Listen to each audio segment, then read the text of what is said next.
Sarah Silverman destroyed on the roast. Oh, she's hilarious, man. Yeah. She's hilarious, and she reads her own shit, too. She's a very funny person. She's, in my opinion, like, as far as, like, chick stand-ups, and I hate to break them up into chicks, but I'm going to do it anyway. You know, she's, like, top 2, 3 all time. You know, what women have been like, I mean, and I know a lot of people say, what about Lucille Ball? She's more of a comedic actress. You know, and as far as stand-ups, I think Joan Rivers is the queen. I don't think you can fuck with Joan Rivers. She's been funny for, like, 80 years. Yeah. You can't fuck with her. She's number one. Women of all time, Joan Rivers. And then you got like the Paula Poundstones, and you got like Roseanne Barr, who's a crusher. I just heard an all-time amazing legend. interview with her on Ron and Fez the other She's day. the real deal. She, you know what? She's the real deal, guys. She's her and Joan Rivers, man. That's actually kind of close when you think about that. She's a beast. We got to get Rosie. She's fucking funny, man. She's funny, man. And She now was she's strong real. in the '80s. I remember she was funny like the best guys in the world were funny. You know, I mean, she was a killer. She didn't give a fuck. And then when they gave her a TV show, she gave less fucks. She's a beast. She was talking about how she, like, her first show or first comedy show in LA, like, she had only been doing, I think, comedy like 2 years. Mitzi loved her.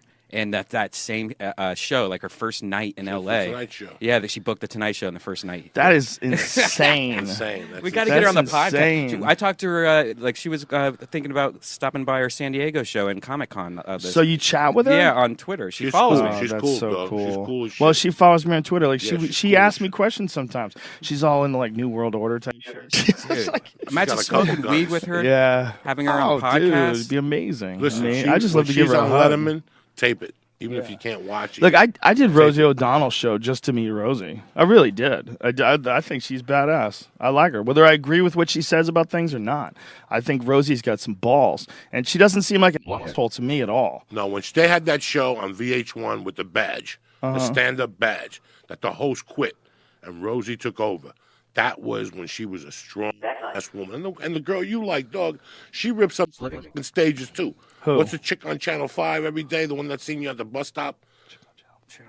The lesbian chick that seen you on the bus stop, you went on her show the other day, you were looking for tickets. Oh, you talking about That chick rocked. Ellen DeGeneres? Ellen DeGeneres used to rip it up. They do, dog. Yeah, There's she a couple ripped it up. motherfuckers She ripped that it ripped it up. Paula The- Poundstone ripped it up. The chick from the Comedy Store, the one that was in with them, they smoked the joint with the chick with the fucking big tits, Lily Tomlin. She Yeah. used to rip up the Oh fucking yeah, store she too. had like she would do like more of one-woman a shows. theatrical thing, yeah, like a man. one-woman show. But I think in my opinion, Sarah Silverman's right up there. I think she's killer. one of the top So ones. let's go. It's top Rivers, ones of all time. Rivers with a strong Roseanne kicking the fucking I don't door know, down, man. like Biggie in '95. Roseanne might have been better. Like as her delivery, man. No, it's fucking hard, Yeah, dude. no, it's it's very hard. hard. Because Joan Rivers is still out there swinging. So in my opinion, like you got to give her number one because she's still swinging. You know, she's still out there doing concerts Dog, when they and asked shit her if and she killing. was on, dog, when they asked her if she was on The Wrestler, it's one of the funniest things ever. At one of the roasts, She's pretty gangster. they asked her dude. if she was in The Wrestler. I almost died when I heard I think it's harder for a woman to do stand up. I always say Yeah. this. I think that men are sexist for the most part, and they don't want to listen to a woman talk. You know, I think it's harder to get a lot of men's attention, and obviously that's a big generalization because there's a lot of Sarah Silverman fans from men, or a lot of women fans of comedy that are men. But I I think cheer for women they have- when yeah. they're featuring. I cheer for women when they're featuring. And I love motherfuckers who go on stage headlining and think they're going to follow a woman on a Saturday night. Your shit better be tight. Because if this chick decides to go up there and shit goes her way, remember, that's half women.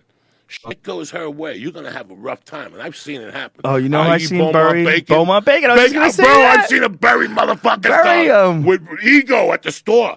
Don't fuck around with women sometimes. I've seen Shan Matash bury motherfuckers in the OR. Yeah. I've seen her bury motherfuckers in the OR. There's a lot of women who will take that room and flip you. They don't have titties. They don't give a fuck. They look like they've been fucked in the ears 1,000 times. And they go up there with that attitude, and you're sitting there going, wow. what was the Puerto Rican chick at the store early on that married, what's his name? What are you talking about? That she had the kid with what's his name, and she did a couple episodes of NYPD Blue, and she was on her way. I saw her in there a couple Tuesday nights, and I was like, damn, this bitch, if she was on the road for a few years, she had a kid.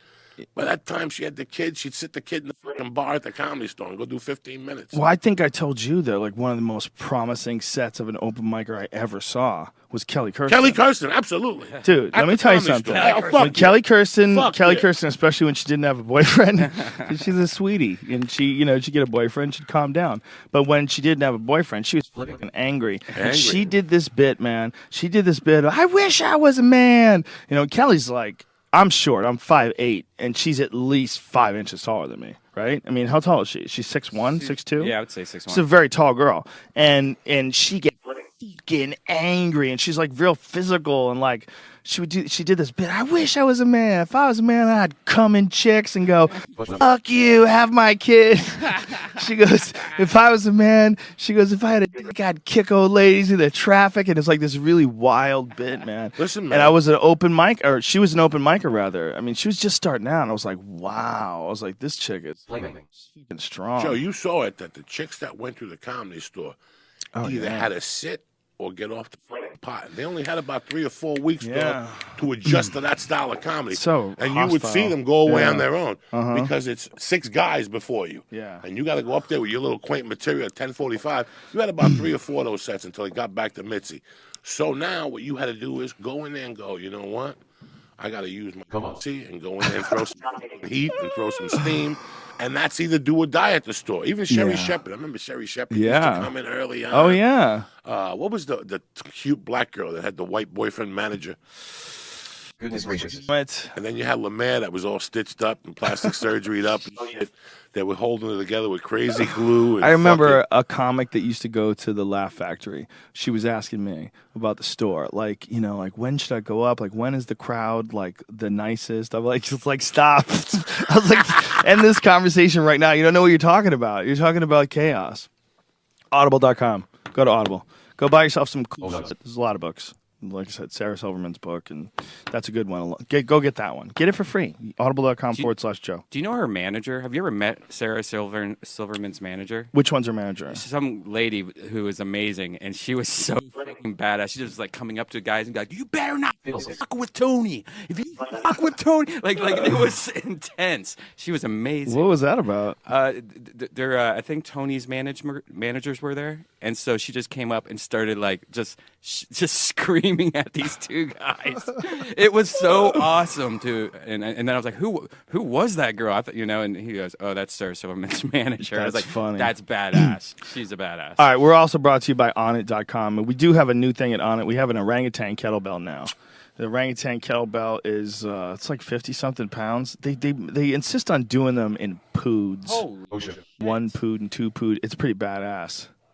Yeah, so now we have the orangutan that goes along with the chimp and the gorilla. The orangutan being the 1.5 pood, which I think is 52 pounds or something like that, or 50 pounds. Why are you doing it with poo? I don't know. I don't know why they did that. So ridiculous. Like, what is a pood, man? It's an old piece of poo. It's to show we're legit, bro. Yeah, I think we're really fucking up there, Aubrey. Let's put the goddamn weights of these things. Yeah, well, it's like fucking like kilos and shit. Yeah, why do we have to have fucking shit like a pood? I don't even know what a pood is, and I sell these things. Why don't you do it by ounces? That would be cooler. I work out with these bitches every day, and I don't know what a fucking pood is. Pood. What's a pood, goddammit? But what they are these primal bells. Go to audible.com or Onnit.com. KRC.com. Kettlebells, Onnit.com/kettlebells. And you'll see the regular kettlebells, which we sell. But the new ones are the primal bells. And if you go to Onnit.com/primal-bells, you'll see these. And that's the orangutan. They're not as threatening looking. They have like a big mushy face. Yeah, it's cool like looking. Ari's Looks like the fat guy in Blade. It's that cool was in the looking, bed. though. Remember the fat guy in Blade? Eric Griffin. What's his name? Eric? It's really One of the kids amazing from the store. artwork too. If you see it with the black contrast too, you can see how good the artwork is. Yeah. It's incredible. I mean, these are some of the, as far as like idea to actual product when we came up with this idea, and then like seeing them now, the difference is it's perfect. The fucking gorilla's amazing, man. I can't help but look at that thing. Look at that, Joey. Look at that gorilla. That shit's incredible. I mean, look at that thing. Look at the fucking artwork on that. This looks like what the fuck? It's so badass. And they're really well balanced as well. It's one of the most important things about doing this primal bell thing is that we wanted to make sure that if we had these gigantic kettlebells, we would, even though they have this beautiful artwork on them, we wanted to make sure they're balanced. So what's the lightest one weigh? 35 pounds. One poo. One pood. And that's the lightest one they have? Yeah, it's 35 pounds, 1.5, which is whatever. And then there's the gorilla, which is 2, which is 70. You think they are doing the poo because it's like monkey poo? Yeah, no, because they're being silly. Yeah, they're being silly. They're being like, that's what it is, and traditional. Probably. I didn't even think about it until today. It's because I'm high as fuck. And I see things clearly. When I'm really high, I see things clearly. It's very important.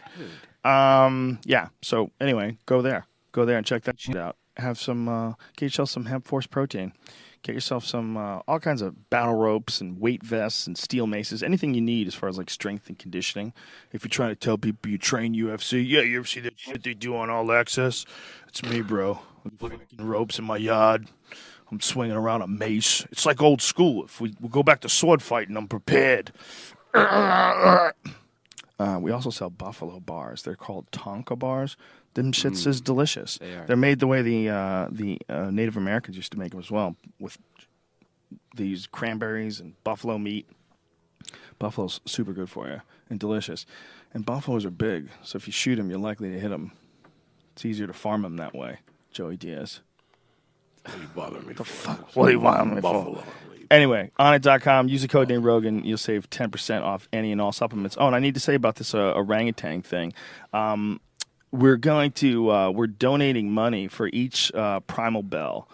Each purchase donates $5 to Save the Red Ape. Is an orangutan charity organization. So whatever this organization is called, it's unclear here on this email. I'll just read it what it says, and we'll figure it out together. It says, we launched the Orangutan Primal Bell and have linked it to an orangutan charity organization. Every purchase donates $5 to Save the Red Ape. I don't know if Save the Red Ape is the name of the organization or there's an organization that's not named. That's unclear to me in that statement, so I'll just be clear about that. But the idea is that for every one of these orangutan kettlebells we sell, $5 will go to whatever this charity is. So I guess orangutans are endangered. Weird looking, man. I mean, they really do look like something out of Avatar. Yeah. Look at that thing. That's a real animal. How weird is that? Damn it. An intelligent looking thing with its fucking crazy face. Please stop. Shut that off. I don't want to focus on that at all. Okay. Anyway, orangutan kettlebells in Onnit.com. Use the code name Rogan. Save 10% off any and all supplements. Joey Diaz is here, ladies and gentlemen. That's right. That's right. Suck it. Start it up. Here we go. Let's get this going. The Joe Rogan Experience. Train by day, Joe Rogan podcast by night, all day. Yeah, ladies and gentlemen, Joey motherfucking Diaz, fresh off the road, killing them in D.C., taking it nationwide. Joey Diaz no longer stationary, constantly on the move now. Got no choice, brother. You're on the move, dog. Got no choice. And then this week we're going to Milwaukee, and I'm This excited. I'm weekend. going to get some good spaghetti. Yeah. A good Italian neighborhood over there. Joe, you're killing them out there, man. You're killing them. We're trying, brother. You know, You're this killing was the plan 12 years ago, and finally, it ain't no. Listen, man, when you're there and you put the work in, it becomes easy, and you're enjoying it. Yeah, You definitely. can't wait to fucking stay home. You can't wait to go out and try that new joke anymore, that new delivery. You know, you're a black belt in comedy. Yeah, it's a fun thing to do now. Yeah. Very fun, you know. It's funny because I went from the two fucking tremendous shows we did in Boston, which Those are amazing. listen, man, you don't ever want to bomb in Boston. No. For me, Oh, no, that's no, the no. end of everything. Yeah. That's Aerosmith. That's Dane Cook. That's a lot of fun. Lenny Clark. There's so much tradition. I remember the first time I played Andover. To me, I went to the store that all those guys from Boston. What was the Taekwondo guy that also had sleep apnea? all your little friends from Leroy Boston. Rodriguez? No, they were comedians from Boston. He had long hair, and he'd play a character. Oh, yeah. God damn it, man. Those guys he got had me a into vampire. clubs. What the fuck is his name? Oh, my Oh, God, it's you're going to killing kill me. me. I'm He was sorry, a great dog. guy. Yeah, they were all your buddies. Oh, yeah. And they were like, dog, you ever play Boston? I'm like, nah. They're like, we'll get you in there. So they got me into the Comedy Connection on Mondays, the open mic with the kid who died, Kevin Fitzgerald, or whatever his name was. No, it's Kevin Fitzgerald's in Denver. Kevin, he was friends with our friend McGuire, a mutual buddy. He died of cancer.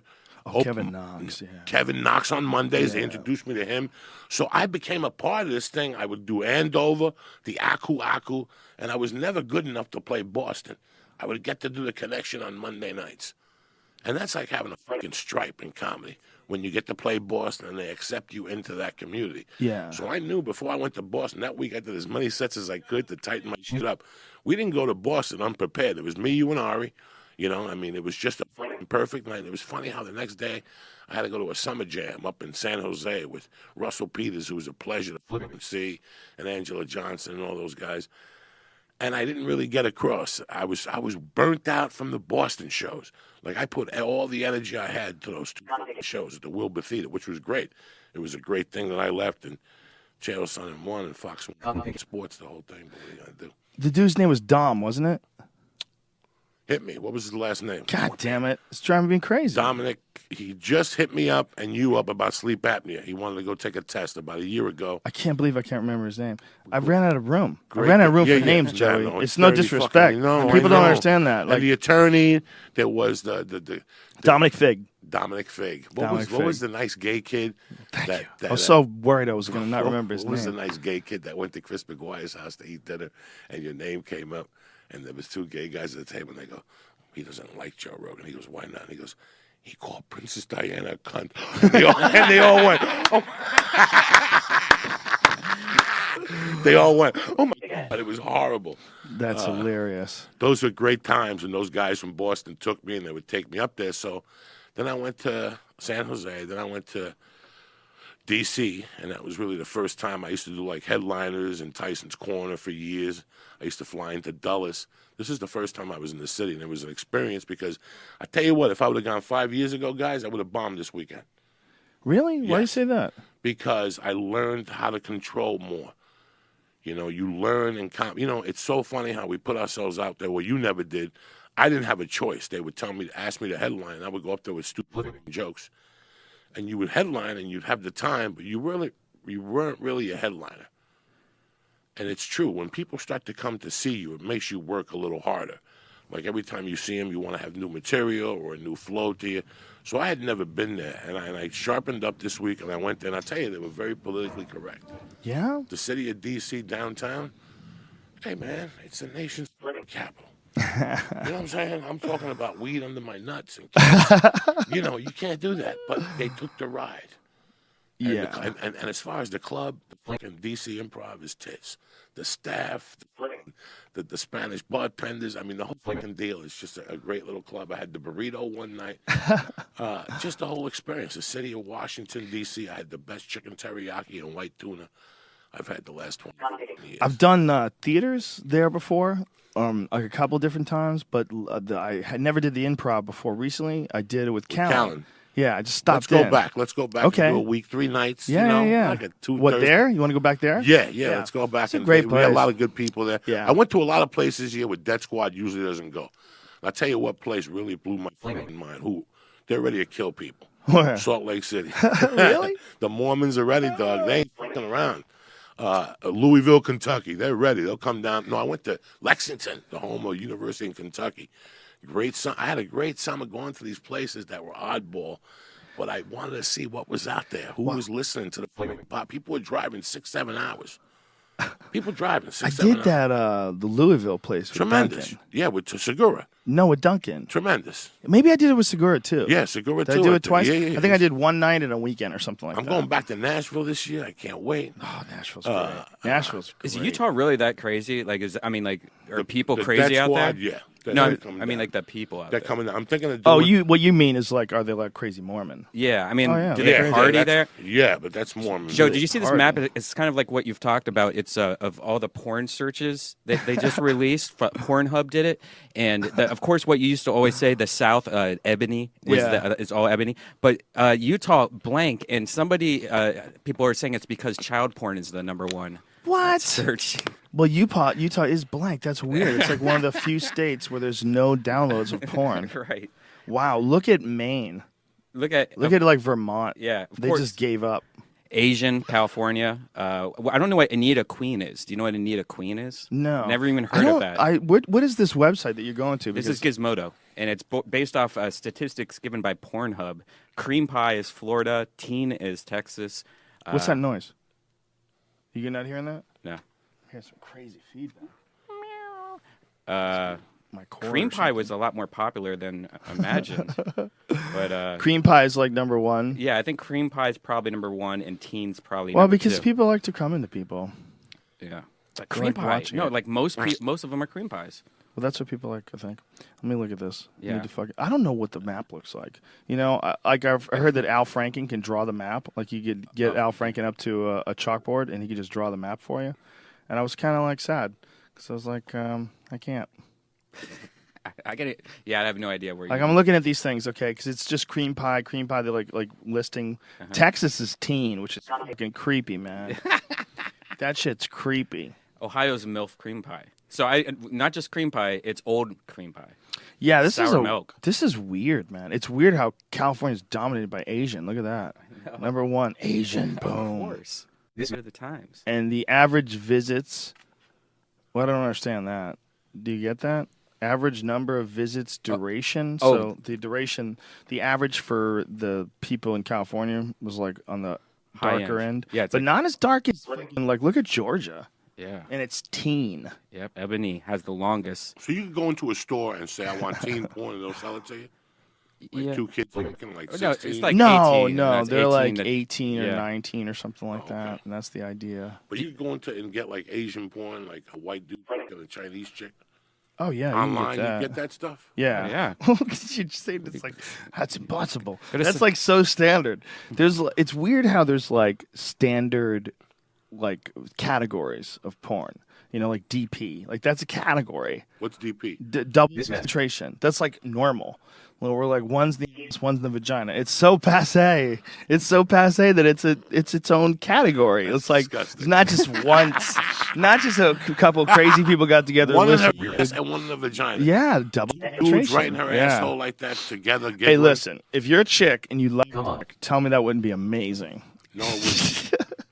No, it wouldn't. The problem is that it's on video and everyone's gonna know. But the reality, if you're a girl, if you like sex, I don't know if girls like it, but if you do like it, and then you like, I mean, it varies. But if you do like it and you like it in your box as well, I mean, take away society standards, and that would be like super awesome. If you had like Ashton Kutcher in your butt and Brad Pitt in your box, I mean, if you were a gal, you'd be so happy. But it would be like, Ashton, get out of there. You're gobbling it all up. Save me some. Why would you want... That's not what. Wouldn't you rather have Brad Pitt in there? Why share it with Ashton? Well, because you're a freak and you want it all. She has no limitations to her freakness. I have no idea what this Anita porn is. Like when you when talking about? I Google it, like that once state was Nevada. It's just Anita Queen is what the kind of porn is called. I can't figure out what it is. Anita Queen. What do you? I don't know. Understand a word of what you're saying. All right, what are you saying? so like see here, this Asian is California. Anita Queen is the Oh, that's the style of style porn. Yeah, and when I look it up, What it looks the like it's hell? like pageant porn or something. What? I don't know. Oh, that actually is interesting. If that was a category of like, you've won the pageant. Oh, so good, you dirty bitch. Like, yeah, you got the queen.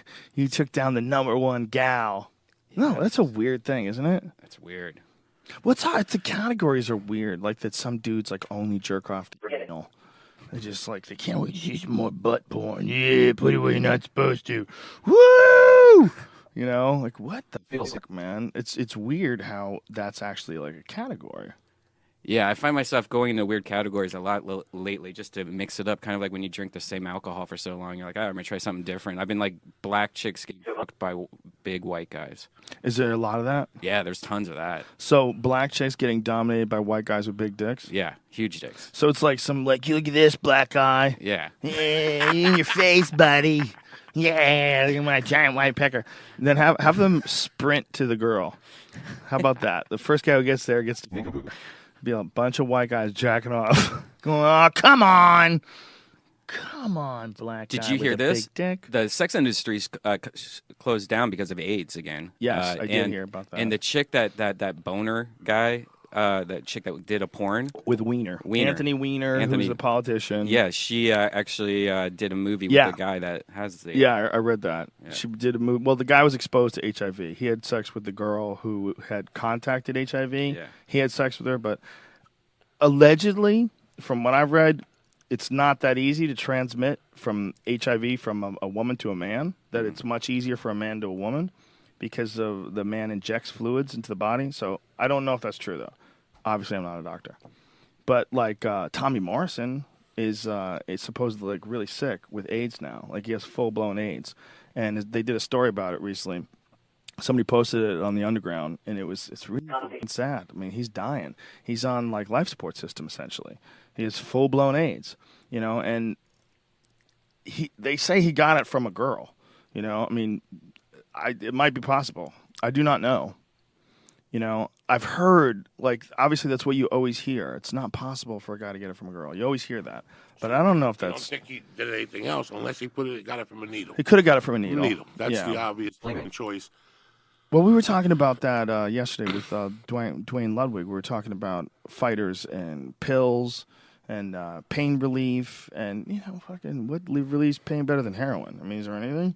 Right? So for a lot of fighters, they might have started shooting up because the heroin, like, relieving the pain for them was so effective. They wanted to do it that way. Those opiates, you know, that's what it's about. Getting used to needles in general. Well, you know what? If you're a fighter and, you know, you're used to getting punched in the face, you get your face stitched up, and I mean, just that's like needles not going to freak you out. You ain't worried about needles when stitches putting your nose back together in the second round, and you're going back out there to fight another 2 rounds or 3 rounds. Yeah, you do 5 rounds with Ray Mercer and get KO'd into the ropes like he did. Did you ever see that? No. Tommy Morrison getting knocked out by Ray Mercer is one of the most frightening knockouts I've ever seen in my life. Because, well, first of all, it's frightening because Ray Mercer was a murderous puncher. But it was hilarious for me because I had this friend that would always root for white guys. It was fucking he wanted white guys to win boxing matches so bad. He never wanted it to be the best fighter. He always wanted it to be the white fighter. So, like, he rooted for Jerry Cooney, and so he got hit here, and Ray Mercer just unloads on him. Yeah. And he gets caught in the ropes, though. Look at this. Like, he's caught in the ropes, and Ray Mercer's teeing off him. That's terrible quality. Is there a better quality version of that? We could see it smooth? Because it was just so choppy. But anyway, it was a frightening knockout. But once you've done that, you can shoot heroin. And that's 235 per year. Listen, bro, that once you have that pain, and that pain doesn't fucking go away, and that little needle knocks it away, listen to all those people's stories. That's how it started.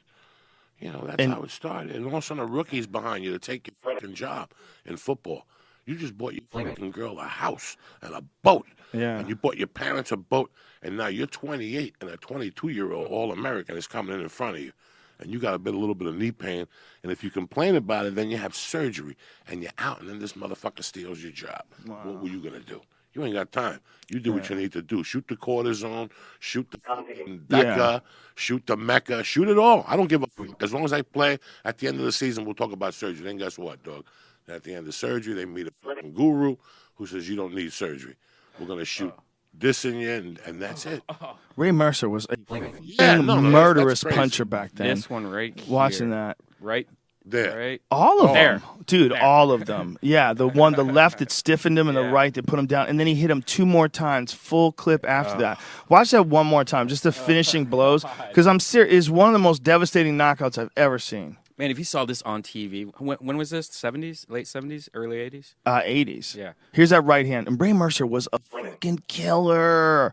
And he could take it too, man. Ray could take it. Look at these shots. Bing, bang, boom, bam, bam, bam, bam, bam, bam, bam, Right there. bam, bam, bam, and 2 more before he goes down.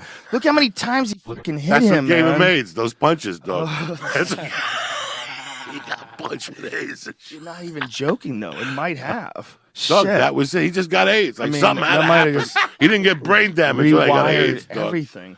Like, Who fuck. knows how he got it, He but must have ate sushi that afternoon and That got hit night- in the head real hard. that night could not. That's not good for your health. No, for sure. that fucked him up. That was it. They did the movie with Stallone, and he was done, dog. Yeah, there's some sort of a. He did the movie with Stallone after that, didn't he? I don't know. Before or I don't after know. I that? I don't think it know. was You gotta- before you gotta that. check. Before that, right? That sent him over the top. The movie That was did? the wrong guy. That was like giving a Puerto Rican a check on the 5th, dog. You know what I'm saying? Or what's that? Too early, right? Yeah, no. Yeah. They sent him over the top, dog. Could you imagine being a fucking guy who gets to play Tommy Gunn back in the day? He probably. I mean, how do Next you? to Stallone. How does anybody Rocky handle that? Balboa. Yeah, and you're a I'm young playing fighter. a guy that Rocky took in with a. It was a horrible. And what was the black guy in that movie? Who's the big black guy that did all those movies and who was Tyson's manager that robbed him? Don King. Don King. Remember the Don King in that movie? Oh, yeah. He was the worst. Come on, Tommy. Come with me in the limo. We got whiskey. That's We got right. whiskey and white women. Tommy just got punched in the head with Ray Mercer. What are you gonna do? You gonna stand there next to Sylvester? Fuck no. No, I think that Remember was he was doing before. blow in the limo? Get Yeah. that scene up. Get that scene up when he's doing blow in the limo. She's got those little white milky titties. He's going fucking bananas. Rocky's like, what about when I told you? Fuck you. This bitch is banging. It must be incredibly hard to keep your motivation to be a fighter when that happens. Because a about fighter, being a- that's like the opposite world of being a fighter. Like you're in a gigantic blockbuster. You're in a Rocky movie.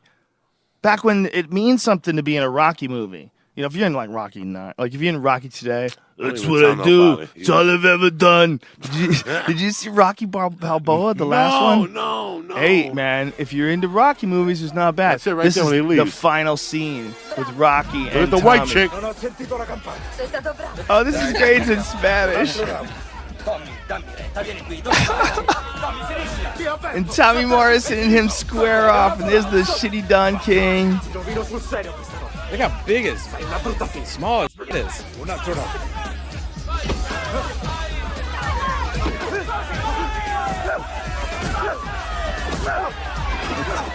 Oh, Rocky punched him a bunch of times in the back of the head. Wow, and knocked him down. Tommy's really upset.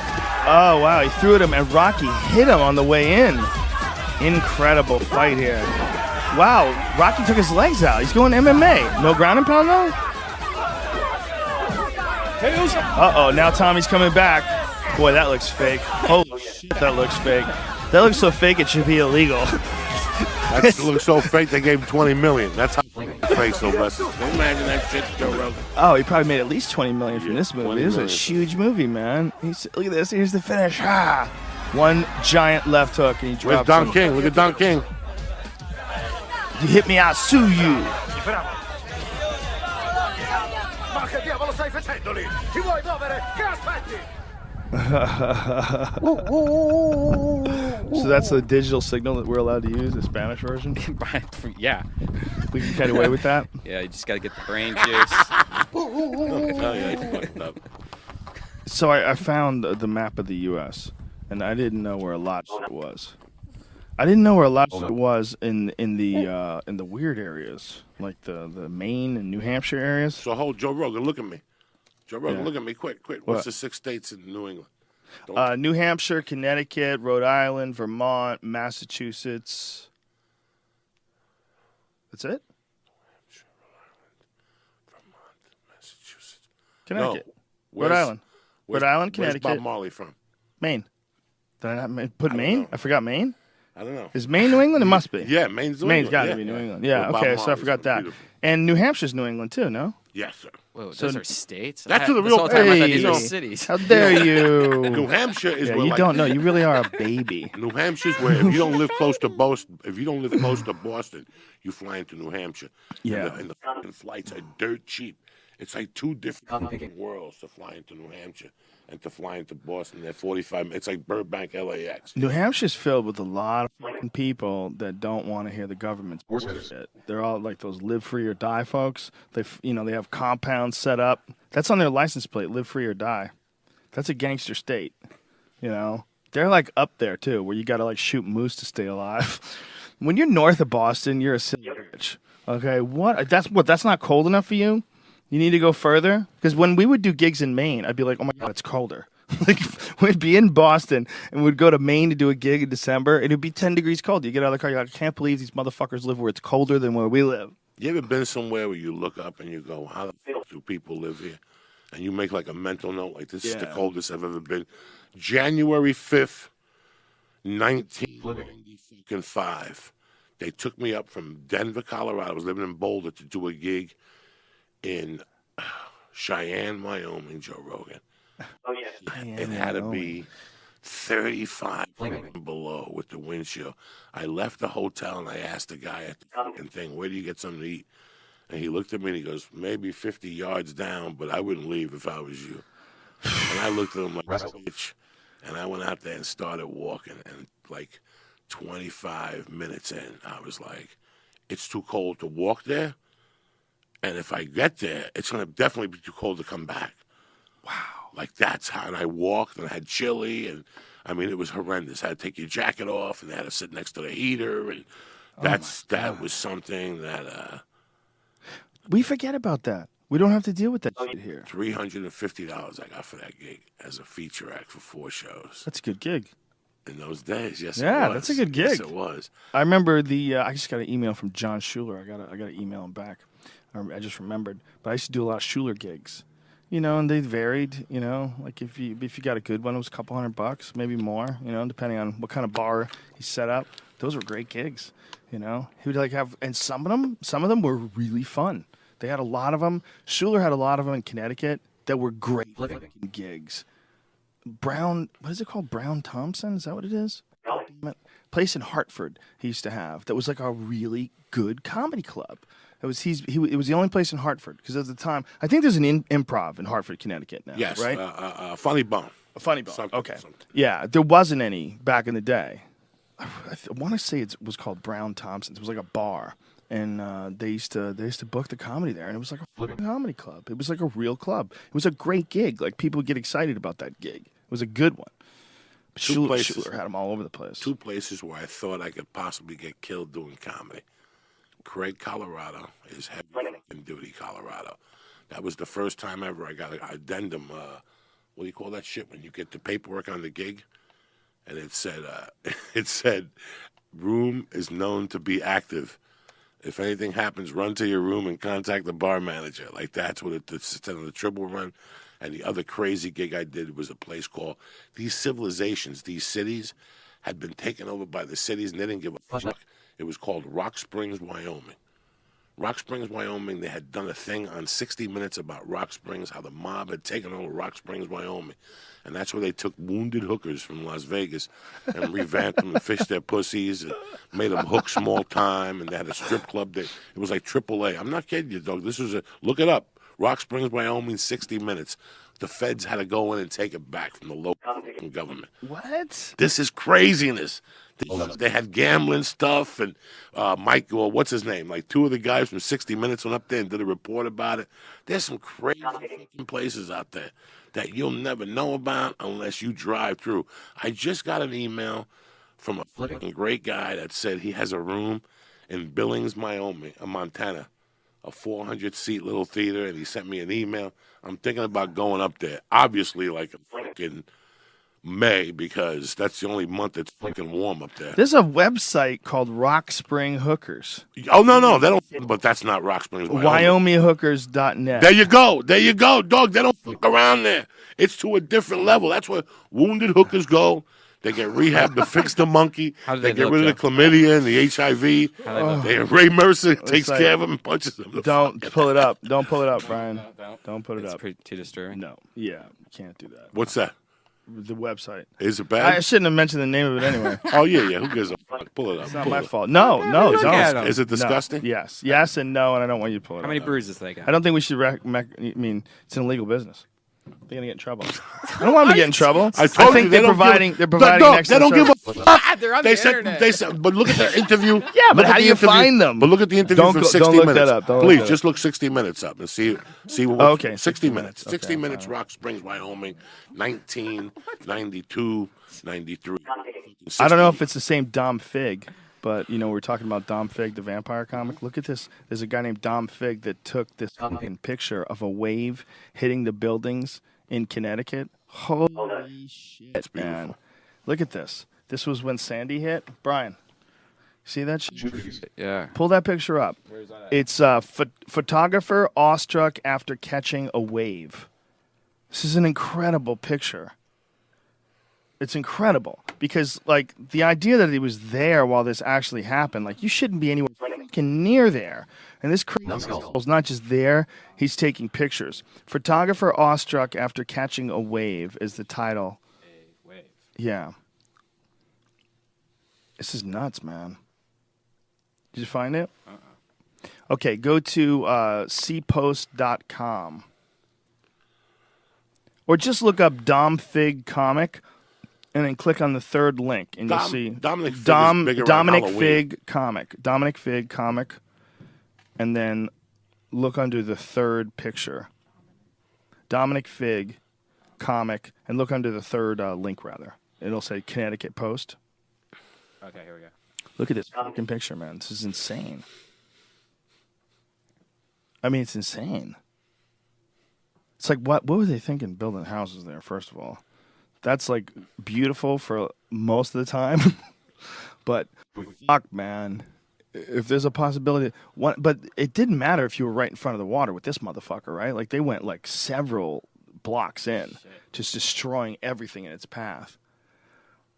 It's we're so crazy to think that the ocean's going to stay where it is. What a nutty idea to build expensive shit right next to the edge. This, the edge is right here. This is my spot. And got marked it off. This is my house. I'm up on stilts. They put the house right at the water, and the gamble is how long is the water going to be there?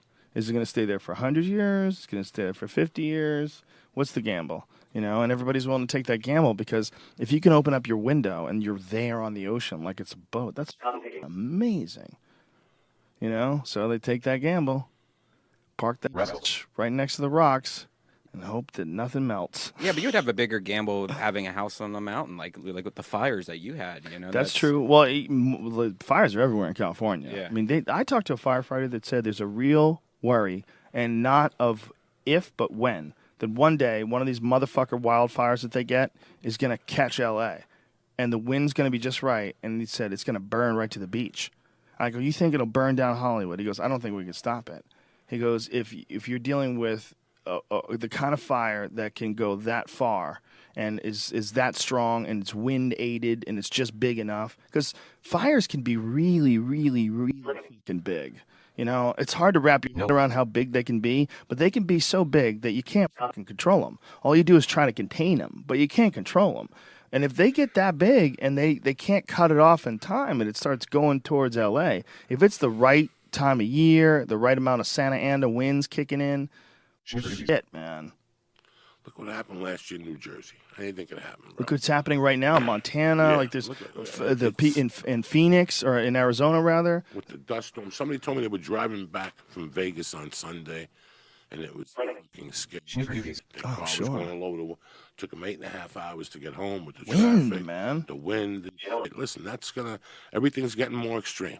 Everything's getting more extreme, brother. The heat's getting more extreme. The cold is getting more extreme. And, I'm not fucking Al Gore. I'm not going to sit here and tell you. You're not? No, I thought you didn't know. Podcast's over. I thought you didn't know. I don't know what the fuck's going on, but we evolve. Right. So that means the weather has to fucking evolve. Right. And, 20 years ago, I remember being in Jersey, hanging out, playing wiffle ball, and within 3 minutes, it would get dark, dog. And all of a sudden, these chunks of fucking hail would come out. But look at now. Now, I went to the shore 80 times. 80,000 times I went to that Jersey Shore. Ask me, did I think that it would dissipate like the way Sandy came up? And you know what? In 3 years, guess what? There's going to be another one, Jack. You know those people we see every year? I had a tornado. I ain't leaving. People make 1,000 jokes about. That's going to be South Jersey in 3 years. It's going to be every 7 or 8 years. Then it's going to go down to fucking every 4 years. And then 50 years from now, it'll be, that's just the way it is. We evolved, man. Though everything moves. Don't they find those dinosaur bones in Montana, didn't you say? Yeah, absolutely. Oh, right? And didn't they belong to fish or sea bass or whatever the fuck it was? Well, there was a great western inland sea there. Yeah, that's how there used to be an interior ocean. The thing that's always stunned me about Boulder is the devil's thumb.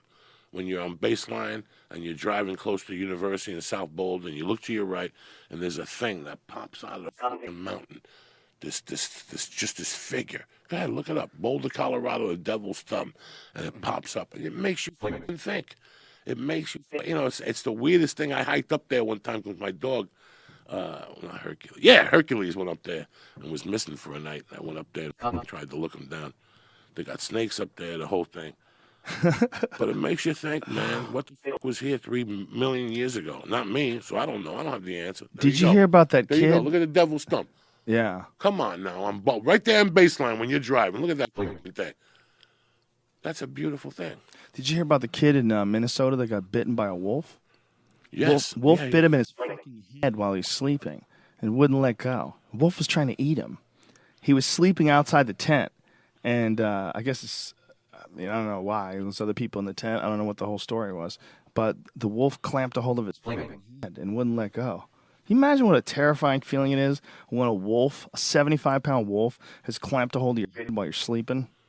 And this is the first known attack in that state's history that they have documented. I think. That fucking shark's biting people more and more every fucking day. Dude, I was in Hawaii and they bit 2 fucking people while I was there. One of them died. Are you serious? Yeah, one kid got bit in his leg. He was surfing. And he got bit. And another woman got her arm bit off, and she died. And the kid lived. The boy lived because his friends tied his leg off with a tourniquet and brought him into the hospital really quickly. Yeah, they used a leash, I think, like a leash for a surfboard, and they tied off his leg and tourniquet, pulled him out of the water. But they saw him get attacked by the shark, bit him in the leg. It's tiger sharks apparently, and they're trying to figure out now. Like the people in Hawaii, or they're going to do some studies now.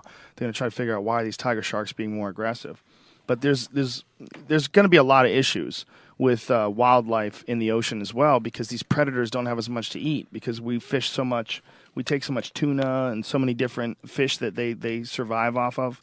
Like, I would imagine that a lot of fish are going to be in real trouble, like the fish that also rely on the fish that we eat, because we fucking kill everything, man. And all the fish has that shit in it right now from Tokyo. Have you been seeing all that? Yeah, there's a 3% increase, I think they said, in the amount of radiation that they've found in fish, which is not worrisome as far as health. Apparently, you can get away with a little bit, but the worry is that this could get worse. Yeah, you see that radiation chart where it just shows in 15 years we're all pretty much fucked. Fukushima is fucking crazy. Yeah, that's a scary situation. I mean, it's much more scary than it's been.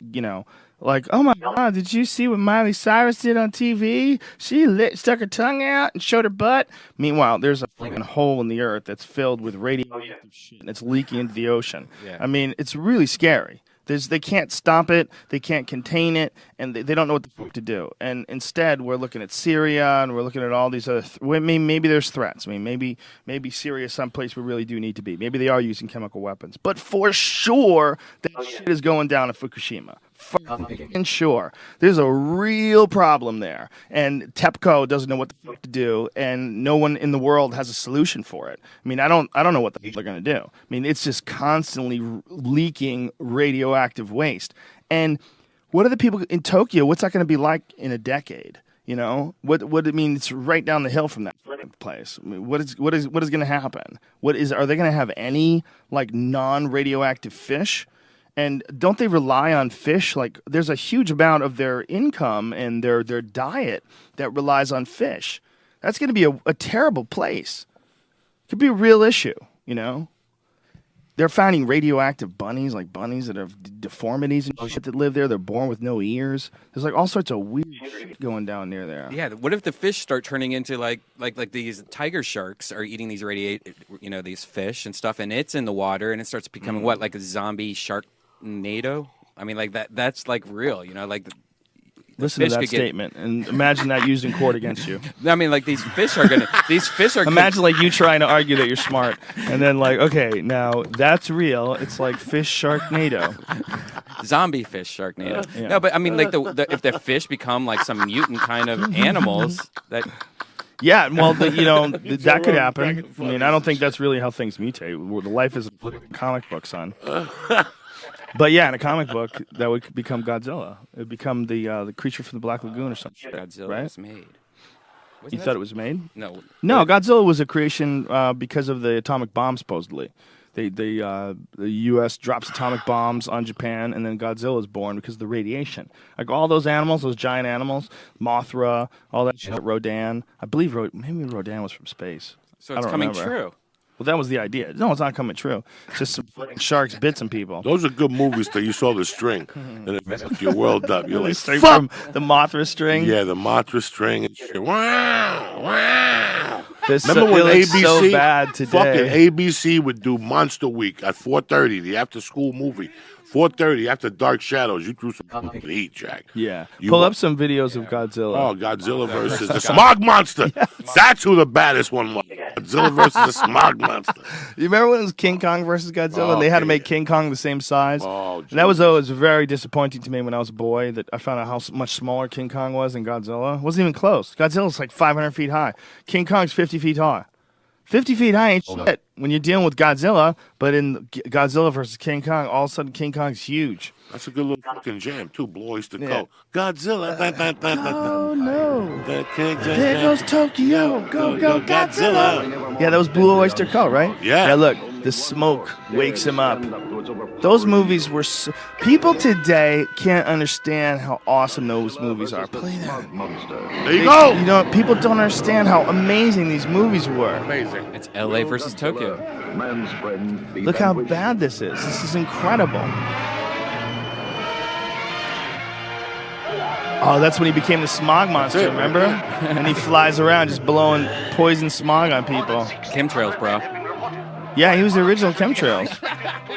The smog monster. Look, everybody, look how bad the fucking special effects are. Oh my God, it's amazing. Oh, it's so good. What people don't understand is when you were a kid, or when I was a kid rather, and we would watch this, we would have to be... You had to suspend disbelief. You were just amazed that they could show you any visual representation of a gigantic lizard, like anything that remotely looked like it. You were willing to accept. Like, look at that! Look how bad that is. But we were willing to accept it because we knew that up until then, like that was the best. That was the best. That was the best. That was it. Like if you go to the original King Kong.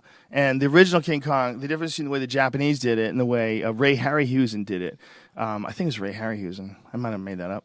But the animator, they used to do it frame by frame. They would just move the clay a little, take a picture. Move the clay a little, take a picture. Move the clay a little, take a picture.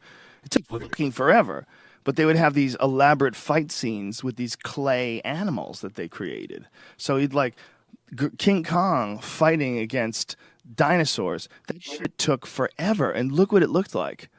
Look how fucking fake it looks.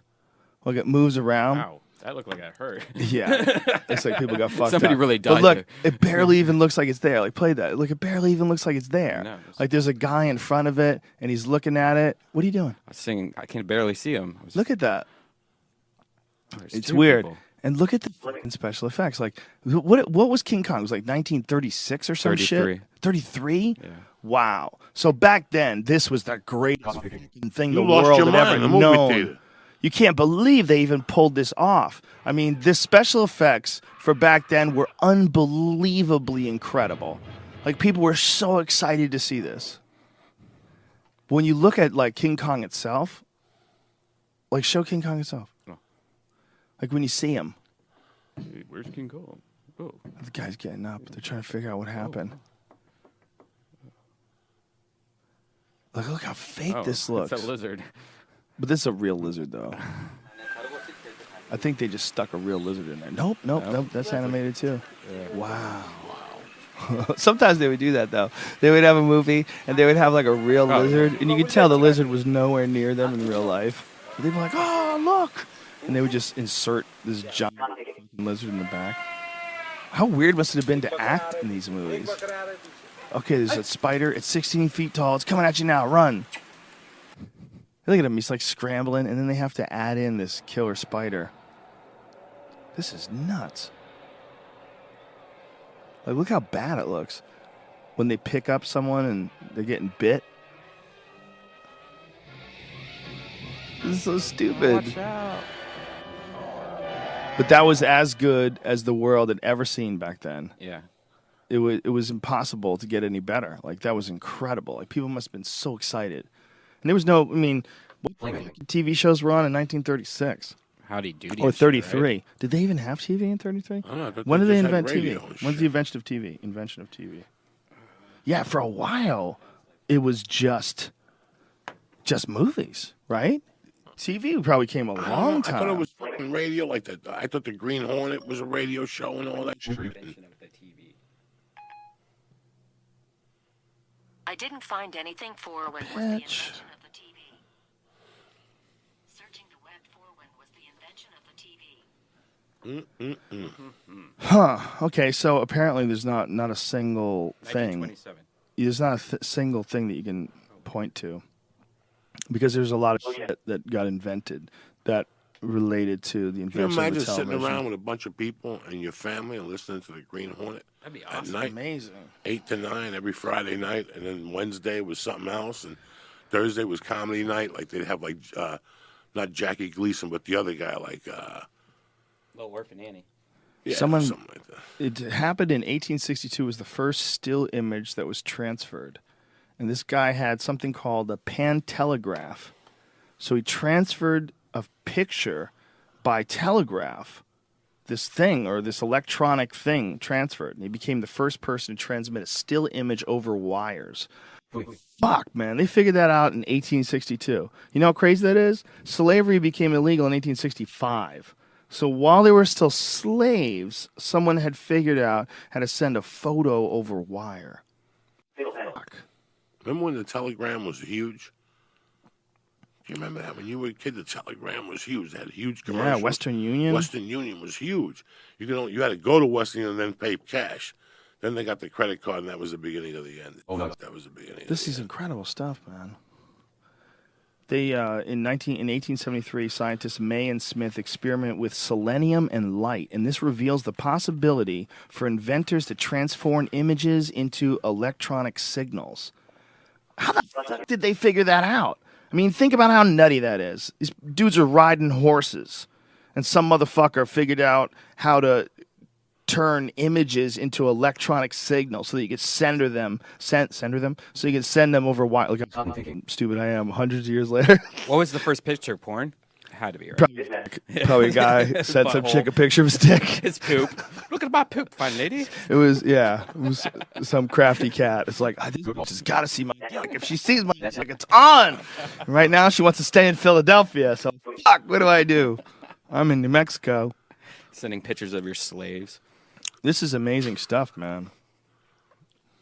So in 1900, they called it television at the World's Fair in Paris. The first International Congress of Electricity was held, and that is where Russian Konstantin Persky made the first known use of the word television. So it was invented by a Russian gentleman, or the word was, at least. Amazing. You know, when you go back and think about dudes that were inventing like really mind-blowing shit, like back in the 1800s or the 50s, even earlier than that, like the dude who figured out the printing press. Yeah, but you know how much shit you didn't have, like fucking like interfering with you. Like you didn't have internet, you didn't have TV, you didn't have. You had to invent shit. You had to go to the Yeah. woods. What about the guy that invented meth? How he didn't get no credit? The guy who invented meth. How about that? Give him credit every day. That guy was awesome. That poor soul in a trailer had no money for drugs and just started putting shit together. When I saw that on Discovery, I was blown the fuck away, people. Who was it that invented meth? Was there one dude? I don't know, but putting a battery, the core of a battery, cold medicine, are you fucking kidding me? Like, what did you come up with? Who gave you this recipe? Wasn't meth used in like World War II? Like Hitler the or story something? was that the Hitler troops used it, and they used it on the Japanese kamikaze pilots to get them to be willing. But it to was speed. slam. I don't know if it's the shit that they have now in a tub that the Sons of Anarchy sells. I don't fucking know. I'm just telling you that what the fuck, I mean. Yeah, it's not a new drug. It was first made in 1887. Again. So 1887. yeah.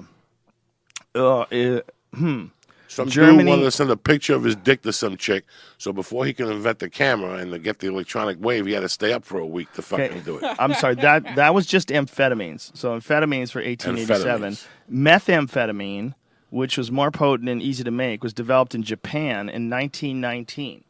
The crystalline powder was soluble in water, making it a perfect candidate for injection. Methamphetamine went into wide use during World War II when both sides used it to keep troops awake. Holy shit. High doses were given to Japanese kamikaze pilots before their suicide missions. And after the war, methamphetamine abuse by injection reached epidemic proportions when supplies stored for military use became available to the Japanese public. Man. In 1950s, methamphetamine was prescribed as a diet aid and to fight depression. Easily available, it was used as a non-medical stimulant by college students, truck drivers, and athletes, and the abuse of the drug spread. Holy shit. Did you know that? They used to prescribe methamphetamines for depression? At least Well, it probably worked. Think about it. It's a back door, yeah. Well, that was in the Liberace movie. Yeah. Remember the Yeah, he gave him California speed. diet? Yeah, the He gave him some California form of amphetamines. You know what's crazy? That I remember when I was growing up, there was this crazy kid on the block, and he had whatever they diagnosed it then as ADD, but they used to give him speed to calm him down. Right. I remember he used to jump off his own roof. Why would you do that? Yeah, well, they say that's with Ritalin. This was way before Ritalin. His sister used to sell him his Black Beauties. Oh, really? Yeah, they had this kid on some heavy duty shit. I used to go to East Stroudsburg, Pennsylvania, and buy 1,000 Black Beauties for $35, and I would sell. What is exactly a Black Beauty? It was these little fucking black things they made in the '70s, and they were the original diet pill. And it was an amphetamine. And amphetamine. Would you know what kind it was? No, who gives a fuck? They were $35 for 1,000. I sold them for $100. $1,000? $35 for 1,000? And I would sell them for $35 to $100 to the wrestlers, and $1 a piece. You have no idea what a cash cow that thing was. Oh my God! And I remember like one night I went out and I had no blow, and I ate like 3 of them and drank Anisette. And I was sick for a fucking week. Like, I never ate those pills. But I remember people cracking them open and snorting those motherfuckers. You know what's really interesting? Like, Yeah. you talking about that, and you talking about selling, bootlegging these illegal drugs. It's like, it depends on how much money you make and what you do with that money, whether or not you become legitimate. I was a junior in high school. But what I'm saying is, like, I know, but look at the Kennedys. The Kennedys did the exact same thing. Yeah, the same The thing. Kennedys became legitimate. They became a very wealthy and established family from moonshine. They were selling drugs. They were selling liquid drugs that were illegal, but they did the right thing with all the money. They got a hold of it, invested it in politics, started getting. I mean, they had a lot of fucking money, and then they got out of it once it became legal or something. I mean, I don't know how they transitioned out of bootlegging it, but that's like the known history of Joe Kennedy, right? The father. Right? The father was he was a moonshine runner, which is kind of crazy. I mean, how much different is that really than you selling these Black Beauties? It's really no different, like morally or ethically. It's the same thing. So, like, if you had stuck with the Black Beauty business and then got into politics later, I mean, that would have been acceptable. Let me tell you something. That was right after my mom died, and I was like crazy. Yeah. And I would go on Saturdays with this kid, Nick Biamonte. He was a football player up there, and he would pick me up. We'd drive like an hour and a half, and we'd go into this room, these college kids that looked like they were 40. And that's all they did all week was make different things. And they would make acid, blotter acid, paper. They would make four-way acid. They would make little mescaline, and they would make black beauties. And that's what they did all week. And their parents thought they were going to school. These, before the computer nerd, this is what nerds did. Right. These kids were probably millionaires. I remember them having Z28s were big. Remember Z28s in 1980? IROCs. They both had IROCs with the cut moon dish that came out. Like the TV. Yeah, no, these guys were making money, guys. Meanwhile, I remember them going, our dad send us money. We don't go to class. We pay rent. They had a gambling thing during the week. Yeah. These kids were banging it. They were crazy little fucking, I don't even know what they were, Irish kids. I remember the T-Tops thing. Yeah, the T-Top and Ted Nugent, and we'd go and they'd show us. These guys had a garage with jars of black beauties, jars. That was their mainstay, and then everything else they made as they went along. Like this week we'll make blotter acid. This week we'll make four-way acid. This week we'll make window pane acid. Just a complete different world, bro. Do you remember when everybody had that Trans Am, just like Burt Reynolds with the eagle on the hood? Yes. There was a giant eagle sticker. Like, it was important to have that sticker. Pull that bitch up. Pull that Burt Reynolds. That was authentic. That eagle sticker is important, man. Like, I knew a dude who had one rebuilt. Had it. It was like for a TV show. And they had to get that sticker, man. That was like a big part of it. Was putting that sticker on. Like they had to get it like recreated, so because they restored the entire car. Like that sticker. I remember how big of a feud That's not it the was. one though. I know which one it goes back more. I remember one the of the cooler big one feud- has yeah, the yeah. exposed headlights. I remember the big feud when two people got an IROC in the same neighborhood. Like that became a feud. Like you had to throw down. Yeah. So one guy would park across the street, and you would park across the street, facing the other direction, and whoever had like the loudest stereo and the hottest chick on. You know what I'm saying? Like you'd be listening to Aldo Nova, and you'd be Life is sitting. just a fantasy. Can you? Have you seen that video lately? life? When you got a minute at home tonight, put the video on. From Yeah, that's the it. Beginning. No, that's not the one either, because that has closed. It's got to be the one with the exposed headlights. These are all like new versions. That's the one. Yeah. That's the real one. That's the Burt Reynolds jammy right there. Look how badass that car was. That is Look how badass that car was. I think people who are not male cannot understand that. You show that to a woman, especially like a mature woman. But someone who's been to college, they're gonna look at that and go, "What the fuck are you? What?"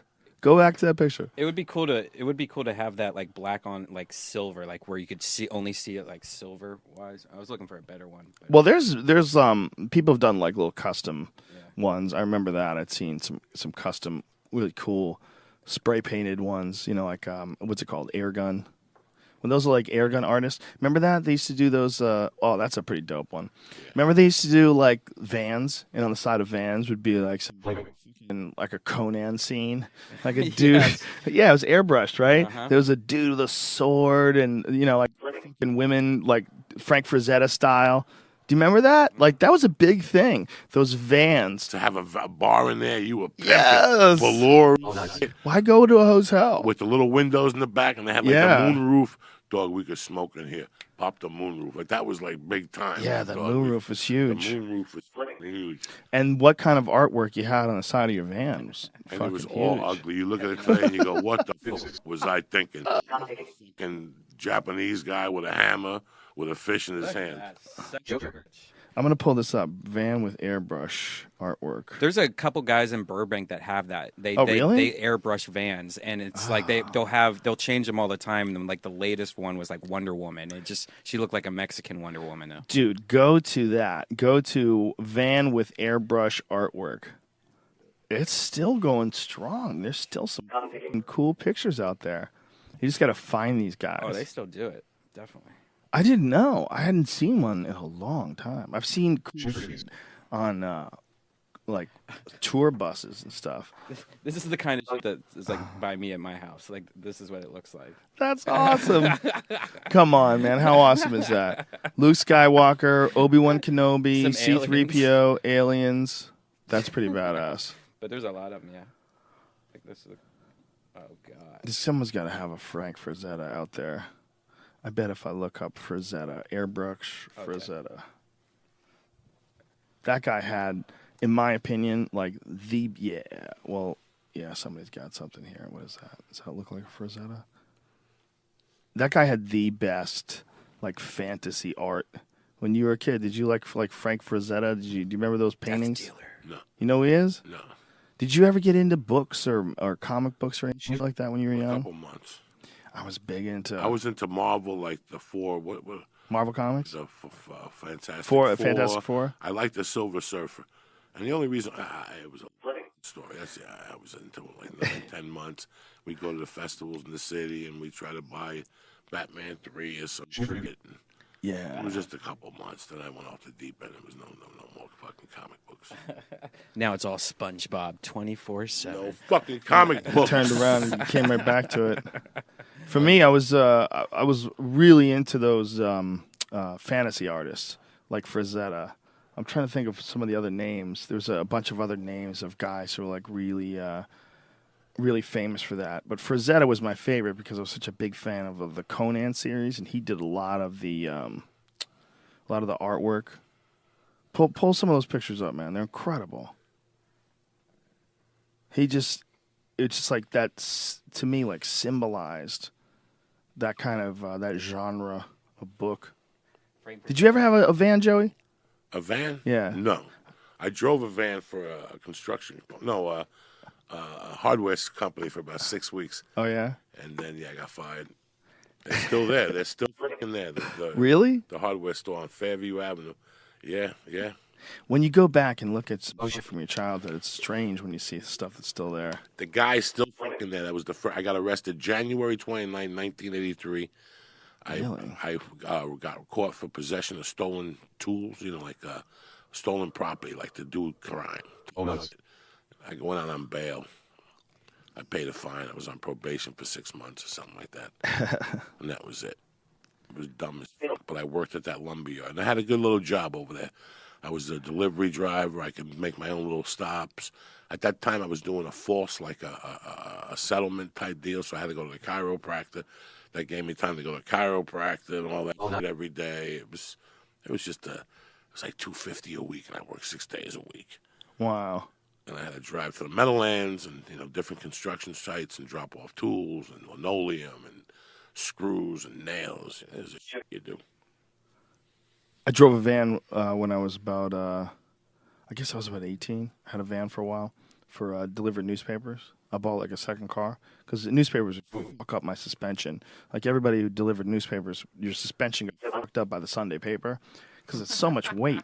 Because you'd fill up your fucking trunk with newspapers, and then you put them in the back seat. You'd stuff them in the front seat all the way up to the ceiling. So you were driving around like almost completely blind on the right-hand side. Like it was very tricky, like looking around at where you were going. And so after a while, I made a little bit of cash with this venture. And like me, I'm always thinking of expanding. I got a van. I bought this big cargo van with no windows. And then I expanded my route. I was using red wagons. Well, I had to figure out a way to make enough money that I didn't have to do anything else while I was competing. And so the only way I could really think of before I made money on teaching was deliver newspapers. That was the only thing that made sense to me because it was several hours a day, like 3 or 4 hours a day. But when it was done, it was done. And that's it. There was no boss to answer to. As long as I delivered the papers to where they were supposed to go, there was no problems. And I was good at it. I did it every day. And it taught me discipline. Like having something that you have to do 365 days a year makes you fucking do it. You just do it, You don't even think about it. You just fucking do it. It's part of your life. You just get up and do it. I applied for a paper route one time, like going into the 8th grade. I wanted to be a goody good, whatever. A goody good. And I applied for a paper route like in July. This motherfucker calls me like Thanksgiving week. And I don't even think about it. I go, okay. And he goes, you got to pick out. And it was 43rd Street Hill. This is a hill and a half. This is one of those hills in my hometown they compare to that San Francisco hill. Oh, yeah. And Joe Rogan. Lombard Street? I walk over there, and it's fucking, 18 inches of snow, that East Coast snow. And I got to walk. And for 3 weeks, I had to break through that fucking thing, go over there at 4 in the afternoon. It's freezing. The sun comes down there. You're fucking freezing. I'm delivering paper, knocking on people's doors with that loop with the people's fucking cards in it. Nobody had one of those things. You had a circle loop, and you had people's addresses when they paid you last. If they were good tippers. Yeah. You had all that shit on it. And I remember after 3 weeks just quit and going, dog, I ain't doing this shit no more. That hell's a motherfucker. I go work for my mother and make that fucking day what I'm making for you. $40. I got to hustle 6 days a week. I go into my mother's for one day. I play wiffle ball. I eat fucking Chinese food, and I come home with fucking 50, 60. Get the fuck out of here, man. Walk up and down the hill. Fuck you. The fuck out of here. The fuck out of here. I learned how to drive in the snow, man. That's what I learned. I was driving in the snow like all winter long because I drove every day. So if it snowed, I fucking drove. So I got so used to getting stuck. I get stuck everywhere. I'd slide into trees. Like, I fucked up a lot of cars. My record was terrible by the time I moved to New York. It was like really hard for me to get insurance. I had a gang of accidents. I was a horrible driver. Then I made the mistake of moving to Aspen. And you think you know what the fuck you're doing until there's black ice on that motherfucker. Oh, and yeah. you're going down the road listening to fucking Joe Welsh, Rocky Mountain High. And all of a sudden your car just goes like this, red band. Just goes, shh. And off that shish, this back just starts fucking spinning. You just go into a tailspin. You don't know what the fuck to do. You just go into a fucking tailspin, man. Yeah. And right there, you're like, oh, I got to learn how to drive and pay fucking attention. This is a complete... I hit so many fucking cars, Joe Rogan. Oh, of I course. dented so many cars. I remember in Seattle, I was a car salesman. They used to give me a car. I would take the car at night and go to gigs, to one-nighters, and I'd lose hubcaps. Oh, my God. That was horrible. There's a terrible, terrible, terrible video, not this one, of some people going down a road and they lose control of their car and they hit a truck head on. It's crazy. The people from behind them are filming it. The guy in front loses his shit and just at the right time swerves into the oncoming you lane. have no idea, man. That This guy just crossed and, oh my God, here you go, bitch. Oh, shit. Oh, Jesus Christ, this is scary. This guy's in the wrong fucking lane. God, that's so scary. Oh my God, and he has to cross over. How does he cross over? I don't miss any of this shit, man. I grew up in Ohio, so I had to deal with this all the time. But Look at this. Look, he spun out. Boom. Oncoming traffic. Boom. the only good part is when you got in accidents, it wasn't as bad because you were sliding when you hit the That is person. You know what I true. mean? That's a big deal. Yeah, That's a big deal. When you got in an accident in the snow, it's like bumper cars. kind of. Yeah. Yeah, people who don't know, they've never experienced that before. Boom. Like that in any other situation would be a devastating impact. It still can be pretty shitty. What- Like this is bad because this is like, Oh, this is horrible. what is this guy doing? He lost his shit. Wow. Okay, you give me anxiety. I'm watching this and I'm getting anxiety. I really honestly think that people who don't grow up driving in this kind of shit, you miss out on a certain amount of adversity in life. The fear that you get, the respect for the winter, you know? Oh my Goodness gracious. Cheese and rice. goodness, this is gonna be What bad. the motherfucker? Oh, look at this guy spinning out. Head oncoming traffic, no one can stop. Boosh! How about the motherfuckers that get in their car in Colorado like that drunk? Oh yeah, insane. Go down 82. Route 82, look it up. It's one of the most dangerous roads in the... Oh my God, he's going over the cliff. Oh. Oh, he spun around. He got lucky. This is fucking scary. Please shut this off. This is not good. This is not good for your spirit. You're just seeing destruction. That's the weird thing about like the internet and like choosing to go search for shit. Like you can see disturbing shit after disturbing shit after. Like you just be bombarded by nothing but disturbing shit. Just, Whereas in real life, like it's really hard to run into that much disturbing shit. But you could watch if you if you drive every winter, you might see one of those crazy pileups in 10 years of driving. I've lived in some We just saw places. 10 in a row. You've lived in some places in Boston where it's just disturbing waking up in the morning. It is. And it's one disturbance. And everybody who comes to you, after a while, you start looking at them weird, like, what the fuck? Is this like, are they putting me on? Yeah. Like, that's how real some places are, man. There's places, situations you got yourself in that it's just a walking disturbance. It's just you don't need to fucking look at this shit or go online. Well, there's like a hopelessness to some places. You know, there's some places where when you're there, like especially in the winter, there's like a weird hopelessness. There's no joy. There's no Aspen to it. Like Aspen in the winter, it's kind of festive. People are skiing. The town's hopping. There's a lot You of smell the wood burning. It's amazing. the wood burning's When great. you smell that wood burning, your whole heart stops. You're like, Yeah. what the fuck, man? It's beautiful. It's completely Beautiful. different. I remember being 8 minutes from the greatest city in the world, and feeling hopeless. Like the Lincoln Tunnel, going across the Lincoln Tunnel was the biggest city in the world in 1980. Like as a kid, and going, this is hopelessness. This is too much. It was too much then, you know. It was everything you wanted like that at 2 in the morning. That's Everything you wanted? What you could buy a machine gun with a bazooka in Harlem at 2 in the morning. You go up to Harlem, there's a Puerto Rican that'll sit there for 10 minutes and go, let me think, bro. What do you want? I need a machine gun with a clip. I want to shoot 1,000 people. I need a fucking dynamite. And they'll sit there for 10 minutes and go, I'll get you the dynamite tonight. And you're sitting there going, oh, shit. Do you remember when that guy got arrested in Harlem because he had a tiger in his house? Do you remember it? That's Harlem. If that story had happened in any other place in the world, if that was in Cleveland, I'd be like, how odd. But it's in Harlem, I was like, okay, I believe that. The dude got bit, and so that's how he got in trouble. His tiger bit him, and they found out this motherfucker had a tiger in his house. He had like a bunch of exotic pets. Let me pull up the story. Man had tiger in his house in Harlem. Man, tiger in his... Has Harlem been gentrified? Yes. A lot of white people living in Harlem now? It's all the way up to 140th now. Oh, he didn't and just... beautiful. They didn't have to clean, you know. He didn't just have a tiger. He had an alligator, too. Oh, please. Those are pimps in Harlem, dog. Imagine you come over to this guy's house. I used to cop coke in Harlem at all hours of the night.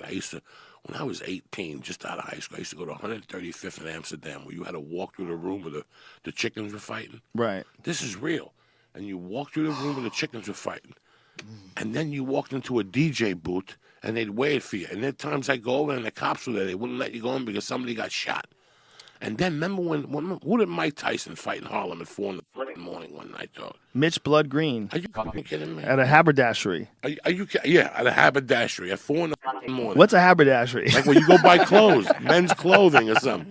Where brothers go to buy clothes. Who goes to a haberdashery at 1? That's when you pull some Tom. That's when you're a gentleman, That's dog. when you pull that Tom Cruise shit. What was that movie he made? We had to call the Arabian guy and get clothing, and the chick's daughter was fucking tremendous movie. Tom Cruise? Tom Cruise made a movie years ago with Nicole Kidman as his wife, and she had cheated on him with a fucking soldier. It was one of those movies by that director that fucking died. Eyes Wide Shut? Yes. That was that was the theme. All I remember about that movie is the crazy dance. Stanley Kubrick directed that. So it's a demented movie. They go to fuck the chick, and the chick dies of an OD in the doctor's office. And he's telling the guy to get it together, but he has to wear a cape and a mask. So he calls like this haberdashery at 2 in the morning in New York. They open up the fucking door and they give him a cape. And then the little Arabian girl, fucking the 2 Japanese employees. This is a tremendous movie. Then he goes over there, he gets in, he goes to the back, everybody's naked, everybody's fucking. You got to walk around with a cape and a fucking mask and a magician's hat on.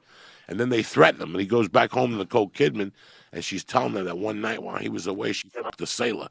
So it's like going in his mind, you know what I'm saying? So it's just a messed up movie. He gets the address from the piano player at the jazz bar. That's a great movie, by the way. It's a dark movie. Remember they had it for a few years, then they released it. It was kind of weird because it was them two working together. I don't fucking know what I'm talking about. Well, Eyes Wide Shut was it was about like some weird elite sort of a cult. Right, Scientology through the back door. Yeah, was that what it was like? What? It was like he was trying. It was They really... wore those masks, and hung out with Callan, stuff like that. There's a 1972. There's some photos that Duncan had on his website. They're photos from a 1972 Rothschild surrealist dinner party. It's so weird, man. It's so weird. So this is the Rothschilds, I guess. I'm not like totally up on this, but they're supposed to be the people that are like, you know, elite banker type characters, right? So they've got this this party, and they're all wearing these crazy outfits, man. Like this lady's wearing like a stag head. Like she has the head of a deer on in a mask, and the man is wearing this weird thing on his head, and they have this dinner table set up with a baby doll, and like it's fucking trippy shit. Really weird shit. Because these really were the Rothschilds, and this is really how they were rolling. They really did have parties where women would wear antlers on their heads, where they would have naked women pushed around on like it looks like a casket covered in roses. It's really strange, or at least an effigy of a naked woman. Actually, it looks like, I can't tell if that's a real woman. They kill a bitch. They kill a bitch too. They would kill a bitch and drop Well, her in the This woods. looks like and just shit. like a hipster party. Well, Yeah, it's a bit no, of a they're party fucking for crazy. sure. Yeah, they're crazy people. It's a bit of a party for sure, but I think the They idea, like some freaky shit.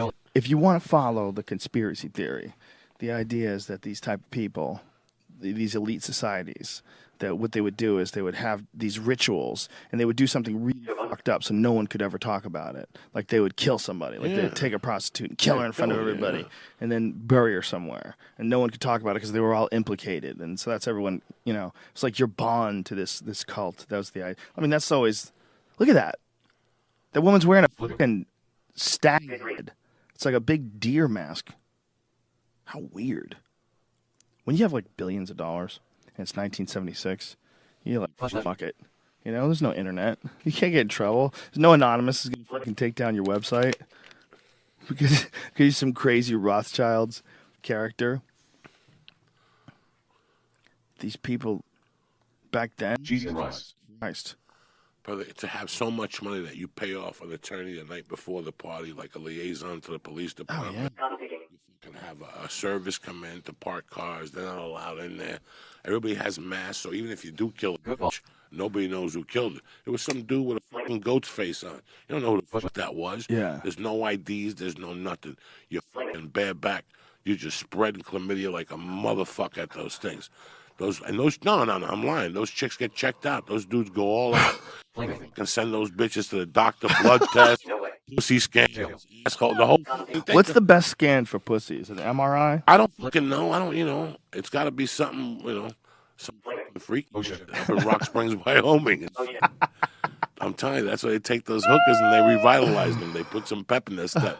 Well, back in those cowboy days, right? They used to have the brothels where they would like go in this big fucking wooden building, and the upstairs would. I mean, all the outlaw Josie Wales movies. I mean, what was the movie? The comeback movie for him way back in, like with Morgan Freeman. Unforgiven. Thank you. That movie was about a prostitute at a brothel getting cut up by a bad guy, and then him going after them.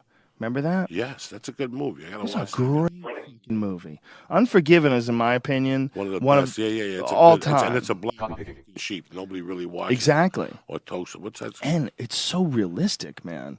It's like he went and did the exact opposite of like a hero movie where everything's predictable. Like, it was not predictable at all. It was very dark and very realistic, and tuned into that era. Like, when he starts drinking and turns evil, like, you fucking believe every word of it. When he comes in all sweaty and all fucked up and just kills everybody. God damn, dude. And how everybody's freaking out. They're scared. They can't pull their gun out in time, and he's just blasting them one after the other. That was a fucking hard-hitting movie. We'll have to watch it again this week. Maybe we'll watch it in Milwaukee. We'll have a party. Yeah. Get some bitches to stab them. I can't stab a bitch at this age. You can't stab them. They fight back. I wouldn't want to do it anyway, but I would say. But that creepy shit they where they move have quickly. the parties and the chick don't know she's gonna die. That's gotta be horrible. You do it with like 4 people who have families. Could you imagine? Being sophisticated, you're a millionaire. You have so much to fucking lose. But listen, man. When you have money in the billions, I can't imagine. Listen, you're 50 years old. You're gonna go, fuck it. I'm gonna go do everything I've ever wanted to do. And you write a bucket list. And on that list is getting 8 chicks, the hottest chicks in the world, getting them checked out for chlamydia, and Fidel used to do that. They said that Fidel would go up to you whether you were married or not. He'd send the fucking guy over to you and say, call this number tomorrow at 2 o'clock. Right in a restaurant. You could be sitting there with your wife. Or a soldier would come up to your wife and give her a card. Got to call that number the next day. Next day, a car comes to the house, picks your wife up, takes her for a physical examination. The next day, she has to have a nice dress delivered with some flowers. She's going to Fidel's for some yum-yums. Wow. So you would have to just dress your wife down, wouldn't you? You'd just to make her look like shit. Is that real? He was just steal wives? Yeah. I'm not sure about the wives, but I know that he was doing it to women, He was doing it to women. Just, you were in a restaurant, you're outside. He would have people going out and hunting bitches for him. Holy That's shit. what you got to, listen, guys. Well, that's a dictator. Yeah, who knows what you do if you're put in that position, I was watching that thing about, what's that crazy fuck from San Francisco that made everybody drink the juice down in Guyana? Oh, Jim Jones. You ever watch that thing for 2 hours in biography when you wake up and you can't go back to bed? You had like a fucking Red Bull at the club, and you're watching this, and there's something. Listen, I can see you talking 3 people But he had thousands of people there giving him their Social Security checks. That guy was raking it. He had them living in huts. You imagine that? I'm going to give you my money. I'm going to live in the huts with mosquito, no air conditioning. I got to do my own laundry. What the fuck? Yeah. Thousands of people who were just lost, who just wanted a new life. That's mind-boggling, man. Well, I mean, what about the Branch Davidians? I mean, they had that place, and then they would leave the compound and go to jobs and come back to the compound. They all now, lived... are they making a comeback? I don't know. No. Yeah, really? yeah, something happened. The son... Okay, let's find out. Branch Davidians. Yeah, the Branch Davidians could could be back. They're working under a new name or something like that there. A new cult. Let's see, comeback. Branch Davidians comeback. I remember, though, when it was... wow, they were trying to make a comeback. But this was 2007. Yeah, well, they still got to be trying, That's a long comeback. I remember part of the deal, though, the Branch Davidians deal, was that he got to fuck them. That was like part of his gig. Well, he's spreading the seed. He's got to spread the love, and you buy it. You got to sit there and look at your wife and go ahead. Our lives will be better if he gives you a flipping stabbing. I mean, it's disgusting. I know somebody who lived through that, man. One of those cults, and she would tell me the stories, and I would sit there and ask, why didn't she sue her parents? In today's world, I would take her parents to court. Right. And go, in today's what world, the fuck were you people fucking thinking? I mean, they tracked down, they tracked down people from all these wars that did war crimes. These are war crimes. Listen, if a kid wants to do something, he has to be an adult. He has to consent. There's no kid that wants to grow up in Indiana in some house with 80 kids where they have to eat everything they kill. And they even were drinking blood pudding and shit. So part of the deal was the guy fucks your wife. This family I'm talking about had maybe 9 kids. 4 of them belonged to the cult leader. So after the cult dissolved, now these people got to eat dinner in the summers. They're all on Facebook jumping up and down. This guy don't look like my fucking brother. What does that do to you? And the parents are sitting there playing the guitars, jumping up and down like, life is beautiful. What the fuck? Life is beautiful. 4 of your kids belong to some cult leader, and your husband's sitting there like a fucking savage. I mean, these are things that are just disgusting. This is just disgusting. yeah, they always get to fuck the women. That's part of the deal. That's part of the fucking deal. And the husband's got to sit there playing the guitar, making Kool-Aid. Like some jack off. Like some fucking jack off. I mean, I never understood this shit. Well, it's amazing when they study cults how the same sort of pattern plays itself everybody out. wants to sling dick, and that's part of it. That's part of the 401k. I got to fuck everybody in this motherfucker. It is part of it, right? It's a weird thing with men. And they fuck like 17-year-olds on the cusp of being 18. I mean, these guys were having it. These guys should be shot. I heard that particular guy was still alive in a different state. Who? The people I'm talking about, the cult leader that they defunct from. The guy still alive, and they're trying to sue him. And, I thought you meant babies Koresh. killed. Yeah, he killed a few babies. Oh, yeah, they're disgusting. After a while, how many minor league cults are there out there that we don't know about? Is there a gang of them? Millions. Are the Moonies still around? Harry Christmas? No, the Moonies. I don't know. The Moonies were like an East Coast thing. I haven't even seen the Harry Sun Christmas Young lately. Moon.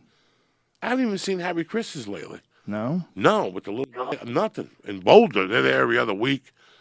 But no, I never see him out here. It's a nickname, apparently. I thought it was the real name. It's from the Unification Church. Right, yeah, Sun Young Moon and shit. He was big in the 70s. They can't survive, man. It's the Amish. Who the fuck knows? Let's see, recent use. A 1996 article in The Independent about former Prime Minister Edward Heath gave at a Unification Church-sponsored conference. He admitted the term Moonie has entered the language and meaning a brainwashed, bright-eyed zombie. 2004. Yeah, I guess they're around still, man. Huh. Yeah, wow. The Unification Church. It's got to be harder to do in those things today, though, no? Wow. I don't know if you have to get state approval. There's some states that allow cults. Well, as far as like religions go, it's a church. Yeah, it's a church. They get like a tax deduction. Yeah, the whole fucking thing, Because that's what Alex Gray has. That artist, he's got a church. Like he's the one who does all those crazy psychedelic paintings. That guy's got a church. I mean, his whole thing is nonprofit. Like he's been approved by the government, which is pretty incredible. We could all get approved. You think so? But who wants that creepy feeling? I would never want that creepy feeling to think that I was walking on flipping water. Oh. And then bro, all of them have that. They all know. become that. They They do. all become that. I know. There's no way to look back. They all become that creepy person. Yeah, is there anyone who's ever made a cult where it worked out really good? Look them up. I don't know. I mean, there's gotta be Scientology, Hollywood. Scientology, Well, Scientology works out good for some people. It's worked out really good for Tom Cruise. Works out really good for John Travolta. Works out really good for, like, the head actor guys. And, like, people who are at the head of, whatever their group of, like, top people in Scientology. Works out good for them. Is that a blue cigarette that you're smoking? This is crack cocaine. Did you know that Bloomberg's trying to get rid of those? He should. I don't want to give a fuck. I don't know what. Why do you say that? Look at Jenny McCarthy. She took over Stephen Dorff. Yeah, I know. She's a new blue cigarette person. I'll see that. So they went from black and white to really color, super hot chick. Like black and white, like film noir. Well, I guess they're doing that with this too. The other one, it's not. Ew, it's so gross. They're like being silly with each other. Ha ha ha. Let's smoke this. Ha ha ha. Like, She couldn't possibly smoke in real life and still be that hot, that- could she? Is that Oh, possible? she smokes. Really? You could tell she's a smoker. Good googly moogly. In between fucking Hummers, you got to do something with that fucking mouth. You know what I'm saying? Ha ha ha ha. Add some nicotine into those jaws. And she's beautiful, Jenny McCarthy. She's She beautiful. She really is. I don't give a Jim. She's still pissed at Jim Carrey. He don't come visit the fucking kids. I'm fucking you. I'm gonna come see the kids for. Right or wrong? Oh. Right or wrong? No, she's pissed. Listen, we don't fuck no more. Yeah. I gotta come see your kid. When I was eating your ass, I was his best friend. I ain't eating your ass. No, I'm gonna come over and read him a book. It's the truth. Yeah, it is. It's It's hard. the truth. To, It's a man thing. to yeah. man up. Now he's gonna go have a family. I gotta go over there and visit Jenny McCarthy. You know she wants to smoke that pole and talk about Ace Ventura. You know Jenny McCarthy. She'll fuck it. That's a freak. I ain't mad at her. I love Jenny McCarthy. I've been watching her. She's great. She talk about how amazing you were in Ace Ventura. Yeah. Next thing you know, she's swallowing your sword. You're petting the cat. You're Everybody's petting the fucking cat. happy. Get the fuck out of here. I can't go. I can't be around Jenny McCarthy. Once you fuck Jenny McCarthy, can you imagine being around her? Jenny, Not look at her? no, Yeah. you're single. Yeah. Not really. Jenny, cut it out. Let's go in that bedroom. I'm a fucking Ace Ventura into that fucking door there. Oh my goodness. The competition for a woman that hot is off the charts. She's beautiful. She's funny. She's great. She writes fucking books. She's been around. She's done a lot with Playmate thing, dog. She's done a lot with it. You gotta really. This chick was out of Chicago. White chick, came out as a comic with the Nerdist on that show. When I moved to L.A., that show was it. It was getting cast by Judy Brown. Stan Hope was on it. The Jenny McCarthy show. I read for it. as Was a that limo a driver. remote control? No, Oh, after the new- Remote you mean the Control sitcom. on MTV. No, on MTV Single they Out. gave her a and show. was she on Single Now? Yeah. What was Remote Control? That wasn't her. Then. That was a game show. Oh, that was a different one. Okay, Singled Out was with her and what's The his face? The Nerdist. Nerdist. The Nerdist. Right? Yeah. Yeah, I remember that. Yeah, come on now. Jenny McCarthy's a badass, dog. She's been around a long time, man. No freaking dirty movies, no nothing. Nobody's got a picture of her sucking like that. Nobody's got a picture of Jenny McCarthy If on all they fours. did, it wouldn't hurt her.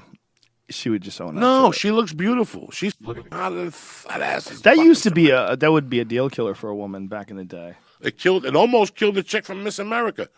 What was the chick? The Oh, black chick, yeah. the mixed chick. They call Yeah. it on all Vanessa- fours. Look at that picture. Look at Wasn't that it? picture. Look at that picture and what it did in 1984 to her career. And that just came out with albums. Bam! Married a Laker. Bam! What's her name again? Vanessa Williams. Vanessa Williams. She was beautiful. Yeah, She man. was fine. Look at the picture of her eating that Monquois. She was on the Monquois. She's on all fours. She's got fucking nostrils in it. Yeah, that's a very beautiful woman. That's a beautiful woman. Now she's 50, she's 40. I'm talking about when she was 20. She won Miss America and they took the crown from her because somebody fucking developed those pictures. yeah. On all floors? It was a different world. 19. Now they would encourage that shit. Yeah, now you do that. You get a fucking show on the Kardashians underneath. Yeah, and that way people would pay attention. Having something like that. I mean, look at Paris Hilton and Kim Kardashian. It made them, really. I mean, it made them more popular. And this chick had a ton of. She put out a music album. Every once in a while, I still put the album on. Running Back to You, tremendous. I feel like dancing and shit. 1991, 92. She did movies, too, didn't she? She did the movie with Arnold. Oh, Shit. Yeah, what was that? What was that? Witness. She was a witness relocation plan, and he took her, and she stole the disc from the company. And come on now, yeah, man. She made us, and then she was on some other TV show for a while. Wow. That's a badass motherfucker. Goodness gracious. That was a long time ago. Yeah, she's been around for a long time, but they killed her with that picture of her eating some poor girl, having a good old yum time in college. Is she out of Texas? I don't know. Look and see if she's out of where she's out of. She's out of somewhere that you. What? They made her like that, and she's tall too. Is she? Yeah, she's tall. Vanessa Williams. There's another one, an actress that was named Vanessa Williams too, right? Remember that? I don't know. Remember there was two Vanessa Williams for a while? It was fucking confusing. Nice. There's Vanessa L. Williams and then Vanessa Williams. Yeah. Oh, okay. Where's she from? She is from Millwood, New York. Where'd she go to college? Texas? I don't know. Something happened in Texas. Doesn't Something. say. Doesn't say. But yeah, she's Oh, I can't show that one. she was born in 63, so she's Oh. 50. She's 50. Son of a gun. Now I see what you're She's got a talking couple kids. She still works Yeah. a lot for ABC shows. She's still beautiful. Time is a motherfucker, dude. It waits for nobody.